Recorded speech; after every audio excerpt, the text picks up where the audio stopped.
Hey everyone, it's the Cool Cats team here. You know, we're always digging through testing guides, looking for the absolute best strategies to help you crush the GED. And today we are tackling one of the biggest time sucks on the entire math test, exponents and scientific notation. We're going to show you exactly how to flip these tricky-looking problems into some super easy points. All right, let's just jump right in. You've been there, right? You're scrolling through the math section and bam!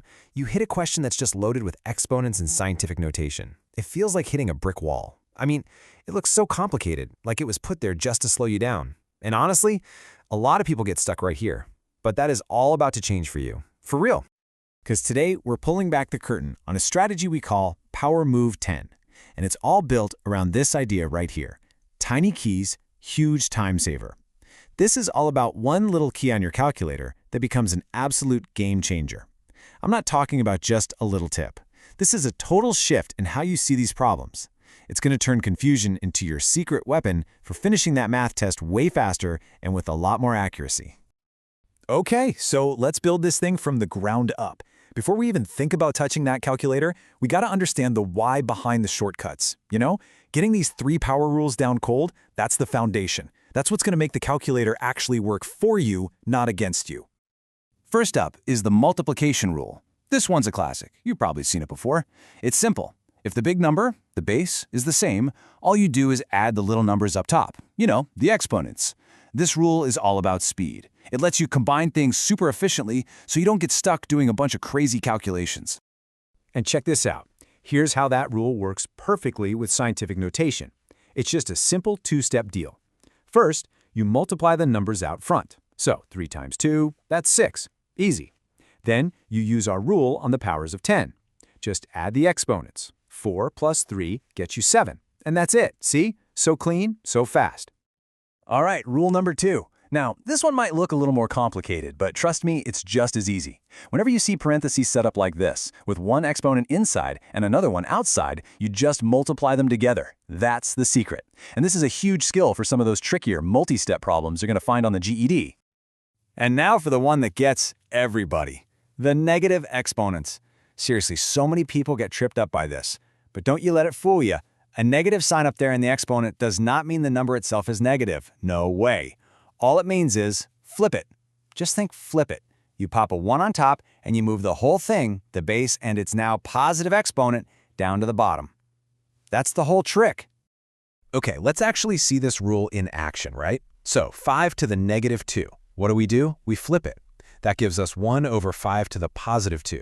And we all know 5 squared is 25, so we've got 1 over 25. Now, if the GED wants the answer as a decimal, that's just 0.04. See? Not nearly as scary once you know the move, is it? So, here's the deal. Knowing the rules, that's half the battle, for sure. But the other half is learning to spot and avoid the traps the test makers love to set. So let's look at a super common mistake. And yeah, it has to do with those pesky negative signs.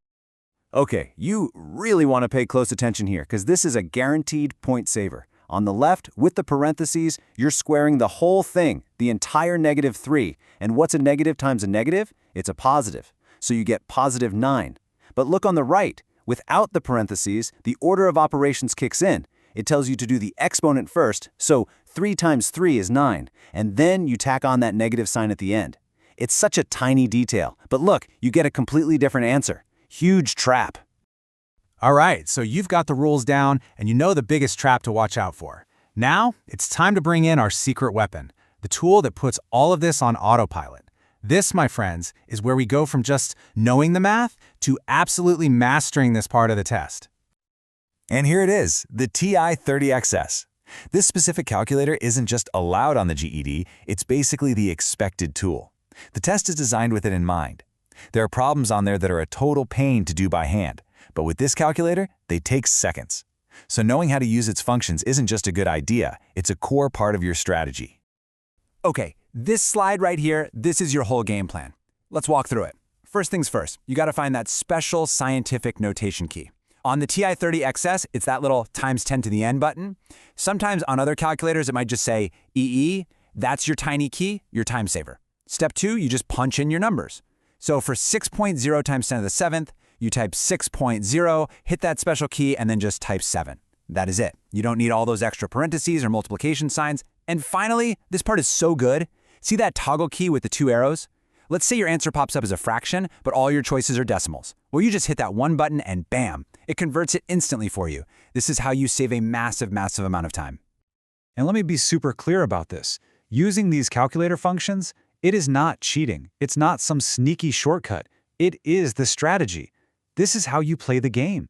You save all that mental energy for the tougher questions, the ones that need real critical thinking. You cut way down on those little calculation errors, and most importantly, you save yourself so much precious, precious time on that clock. Okay, let's bring it all together now. We're going to do a quick recap of Power Move 10, and I'm going to point out one last really common mistake just to make sure you walk into test day completely prepared to nail these questions. This one happens all the time, especially when you're rushing. Your calculator might spit out an answer like 60 times 10 to the 6th power. But remember, proper scientific notation needs just one number before the decimal point. So you have to change that 60 to 6.0. But here's the mistake. People forget to adjust the exponent. If you make the number smaller, you gotta make the exponent bigger to balance it out. So it becomes 10 to the 7th.